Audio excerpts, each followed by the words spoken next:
A fost odată ca niciodată, în tărâmul magic numit Ecvestria, două surori de neam regal, care domneau împreună și făceau să fie armonie în tot regatul.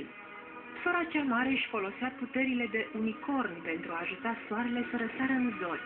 Cea mică ajuta luna să se ridice pe cer pentru ca noaptea să înceapă.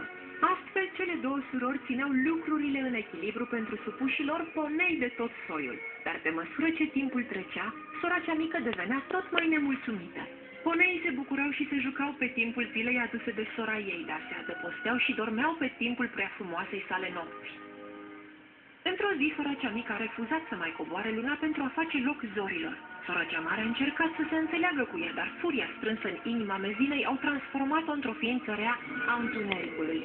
Nightmare Moon a jurat că va lăsa întreg tărâmul învăluit într-o noapte eternă.